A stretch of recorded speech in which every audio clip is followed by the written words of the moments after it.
پہلا حصہ سبق نمبر 13 وضو کا بیان۔ وضو کسے کہتے ہیں؟ نماز یا اس جیسی کوئی عبادت ادا کرنے کے لیے چہرہ پیشانی سے تھوڑی سمیت طول میں اور ایک کان کی لو سے دوسرے کان کی لو تک دھونے اور دونوں ہاتھ کونیوں تک اور دونوں پاؤں ٹخنوں تک دھونے اور سر پر مسح کرنے کو وضو کہتے ہیں۔ بے وضو نماز ہوتی ہی نہیں۔ وضو کرنے کا طریقہ کیا ہے؟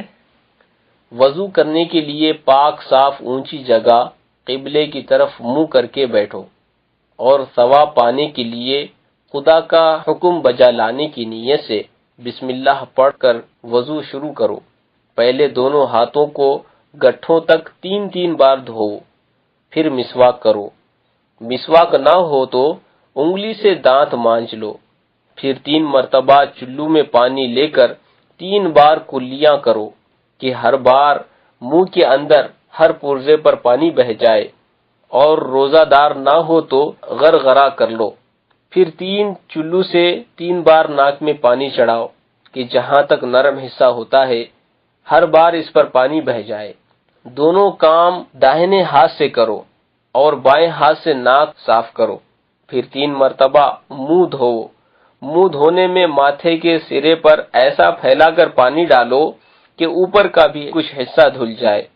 یاد رکھو کہ ناک یا آنکھ یا بھووں پر پانی کا چلو ڈال کر سارے منہ پر ہاتھ پھیر لینے سے منہ نہیں دھلتا اور وضو نہیں ہوتا۔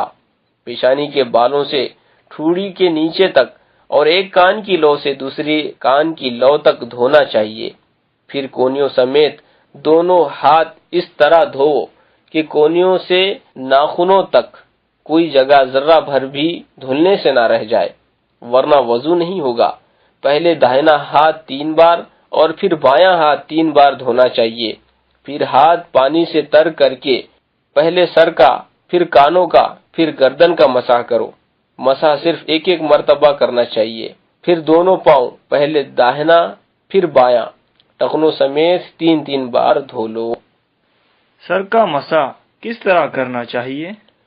انگوٹھے اور کلمے کی انگلی کے سوا دونوں ہاتھوں کی آخری 3 انگلیاں ملا لو اور پیشانی کے اوپر سے بیچ کے حصے میں گدی تک اس طرح لے جاؤ کہ ہتھیلیاں سر سے دور رہیں۔ پھر دونوں ہتھیلیوں کو گدی سے پیشانی کی طرف ملتے ہوئے واپس لاؤ۔ یہ سر کا مسح ہوا۔ پھر کلمے کی انگلی کا پیٹ کان کے اندر پھیرو اور انگوٹھے کے پیٹ کانوں کے پیچھے پھیرو۔ یہ کانوں کا مسح ہوا۔ پھر دونوں ہاتھوں کی پیٹھ گردن پر پھیر لو۔ یہ گردن کا مسح ہو گیا۔ اور گلے کا مسح کرنا بدعت ہے، یعنی بری بات ہے۔ وضو کے بعد کیا پڑھا جاتا ہے؟ وضو سے فارغ ہو کر یہ دعا پڑھو: اللہم اجعلنی من التوابین واجعلنی من المتطہرین۔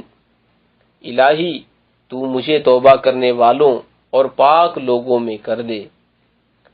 اور بچا ہوا پانی کھڑے ہو کر تھوڑا پی لو اور آسمان کی طرف نظر اٹھا کر کلمہ شہادت اور سورہ انا انزلنا پوری پڑھ لو، ثواب پاؤ گے۔